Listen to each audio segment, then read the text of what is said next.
Richo, we are always giving so many tips, but I think there's actually just 3 really clear, easy ones. You need a good knife, you need a really good non-stick pot, and you need just even a couple of very good soup recipes, and you can get away with a lot with that, don't you think? Keep it simple, that's what I think. Keep it nice and simple, just like us. So we've got some Leek just here. Now, another little tip is Leek does get quite dirty, so if you can put it in a bit of water and really almost massage, make sure that you get all of the dirt, nitty-gritty. I'll make sure there's no nitty-gritty in my Leek. No nitty-gritty. And you'll notice as well that all I've done is just cut it 4 ways down the middle. It just makes for really easy cutting, which we'll just show you now as well. Now, you'll notice I haven't got any red or white onion on the board here because Leek is from that same family and gives off that same flavour as well. This is when I will pair it with butter. Oh, yes. My goodness, does Leek love the butter, doesn't it? It does. It just soaks it up, and I do think olive oil just doesn't cut the mustard when we come to this one, so...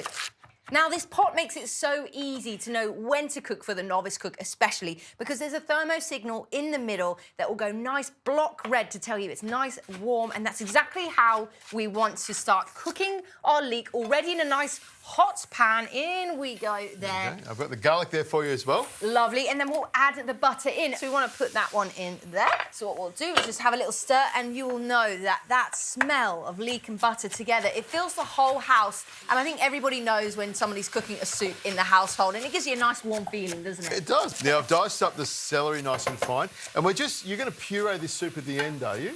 I am. I'm going to hand blend it. Now, you don't have to. If you are planning on having a bit of a chunk in your soup, which a lot of people like that texture, just make sure you make it nice and fine, else it starts to turn into more of a casserole-y type thing. So we want nice fine dice there, but we will blend this anyway. So in with the celery. I love celery in soup as well. It's a really hydrating vegetable, but it just brings a bit more of a neutral kind of savoury tone, I think, to the soup, which is lovely. Nice. So these vegetables go really well together. Now, we call it a mirepoix. I would normally have onion in there, but the Leek is fantastic. It's got that beautiful oniony sort of flavour. So some nice garlic here too, because we can't not have garlic. Antifungal, anti-everything, antibacterial. It's just absolutely wonderful vegetable. I might put the garlic in next time I wash my socks. That'll get rid of all the fungus, won't it? Yeah, sure. Yeah, you keep doing that. And the potato I'll dice up as well? Yes, please. So nice small dice with the potato. So we want the potato to be nice and small as well, more so that everything just cooks at the same time. So the last thing we want is a bit of uncooked potato there as well, isn't it? Slide that over to you. That's it. Now, you've got your dried herbs here. I like that. I have got my dried herbs. Now, again, this is a bit of a tip-heavy one because I do think that soup is... It's a simple thing, but there's a few things that you can get a bit wrong, and I do love using dried herbs in soups. The fresh is great too, but the thing is you don't need to use as much when it's dried. It's really potent, but it does give it that lovely, lengthy flavour. So we got some dried thyme, some oregano, parsley and rosemary. And you can go heavy on these. Load it up. Load it up. I would say you go double with fresh that you do with dry, and a couple of bay leaves as well. This really makes the difference too, don't you think? Now I'm just mixing in the herbs, making sure everything is nicely sweated off before I add the stock. Now I'm going to use just Vegeta stock because I think that actually there's a creaminess to the potato, which is actually starch, which means we don't have to always have cream. So it's a nice vegan version, which is really lovely. So I've got about 4 cups of water here.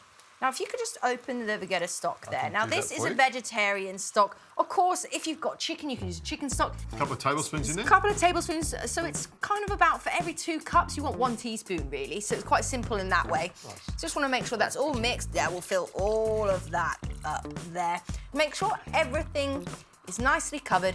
Now, of course, what would a soup be without salt and pepper? Generous amount of pepper, even more generous amount of good quality salt. About 30 to 40 minutes on a nice low simmer. We can go have a cup of tea or do something. I'll go for a run, use some of my energy, and we'll come back and I'll hand blend that one. I'd love a cup of tea. Okay. Richo, how easy was that? Let's go off with the heat there. Minutes, and it's ready to go. Minutes. Wow. If you've got an easy little hour, it's a nice thing to do, you know, a nice relaxed afternoon. So off with the lid there. So I'm just going to blitz this one while you chop that parsley, and I'm getting you grating the cheese as well, OK? I can do that for you very easily.